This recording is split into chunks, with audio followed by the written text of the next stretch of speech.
नमस्कार दोस्तों, मेरा नाम है अंशुमन नायक और आप सभी का बहुत बहुत स्वागत है इंडियन डिफेंस न्यूज के डिफेंस टॉक सीरीज में, जहां पर हम रोज नए नए डिफेंस अपडेट्स के बारे में बात करते हैं। तो चलिए देर न करते हुए आज की वीडियो शुरू करते हैं।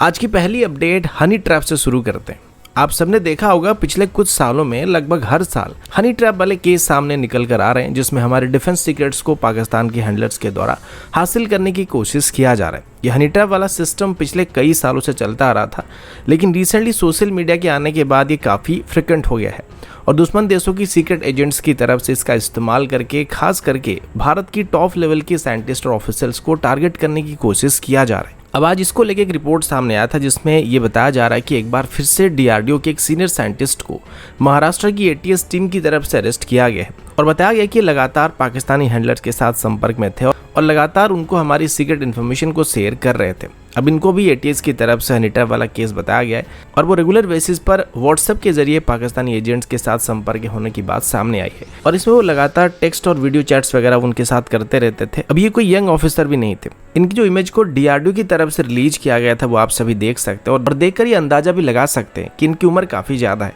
और एक अच्छे पोजीशन पर मौजूद है, यानी कि सीनियर साइंटिस्ट की पोजीशन पर मौजूद है, तो उनके पास काफ़ी सारा जानकारी जरूर मौजूद होगा जो कि अभी दुश्मन के पास शायद पहुंच चुका होगा। अब इनको तो अभी अरेस्ट किया जा चुका है और उनके ऊपर अभी ऑफिशियल सीक्रेट्स एक्ट को लगाया जाने वाला है, लेकिन पिछले कुछ सालों में ऐसे कई केसेस लगातार देखने के बाद भी हम इससे कुछ नहीं सीख रहे हैं। लगातार एक ही तरीके की स्ट्रेटजी का इस्तेमाल करके हमारे ऑफिसर्स को लगातार फंसाया जा रहा है और दुश्मन की तरफ से सीक्रेट डाटा को हासिल करने की कोशिश किया जा रहा है,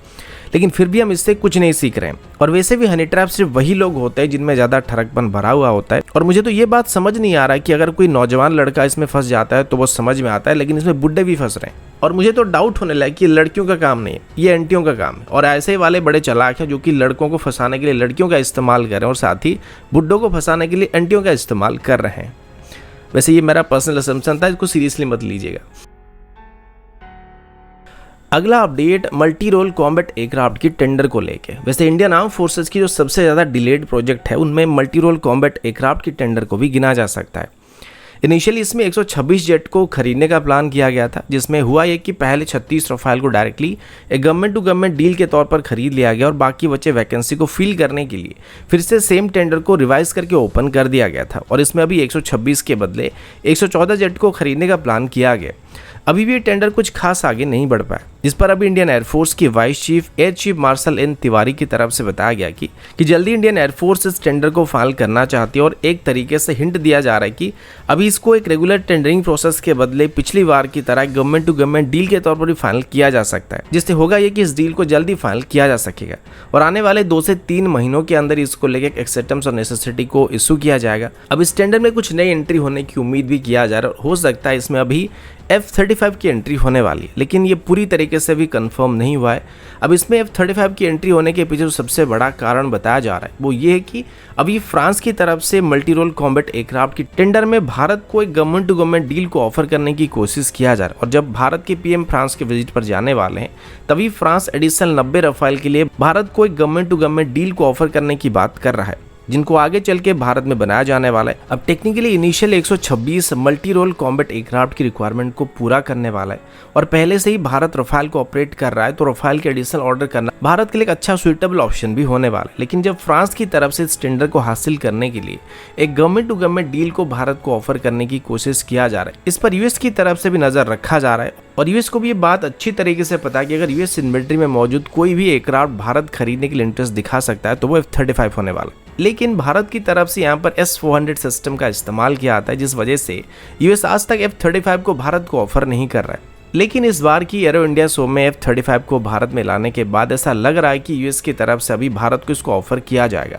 और एक F-35 की मॉडिफाइड वेरिएंट जो कि यूएस की F-35 से काफ़ी अलग होगा उसे भारत को ऑफर किया जा सकता है और खास करके फ्रांस के ऑफर को काउंटर करते हुए यूएस अभी F-35 को भारत को ऑफर करने की प्लानिंग कर रहा है और अगर ऐसा हुआ तो ये भारत के लिए बहुत ही अच्छा मौका होने वाला है, जहां पर F-35 को यानी कि हम एक 5th जनरेशन एयरक्राफ्ट को एक्वायर कर सकते हैं।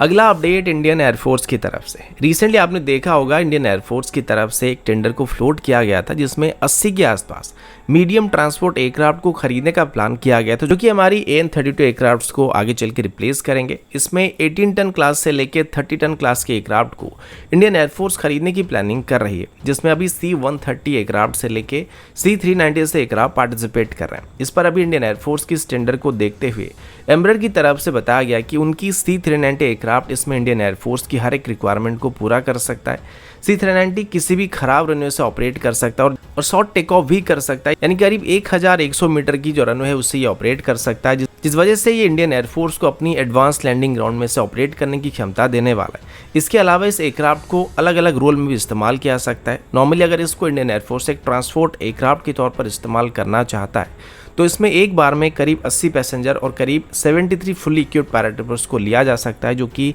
इंडियन एयरफोर्स की बेसिक रिक्वायरमेंट से काफ़ी ज़्यादा है। इसके अलावा हम अगर चाहे तो इसको एक रिफिलिंग एयरक्राफ्ट के तौर पर भी इस्तेमाल कर सकते हैं और ज़रूरत पड़ने पर इन एयरक्राफ्ट की विंग साइड में रिफिलिंग पॉड्स को अटैच किया जा सकता है, जिससे एक एरियल टैंकर में कन्वर्ट हो सकते हैं। सिर्फ इतना ही नहीं बल्कि अभी इंडियन एयरफोर्स की तरफ से जो अपनी नेक्स्ट जनरेशन AWACS को बनाने की कोशिश किया जा रहा है उसमें भी इंडियन एयरफोर्स चाहे तो इन एयरक्राफ्ट को एक बेस के तौर पर इस्तेमाल कर सकता है। तो दोस्तों अभी के लिए इतना ही, मिलता हूँ आपसे अगले वीडियो में, तब तक के लिए जय हिंद, वंदे मातरम।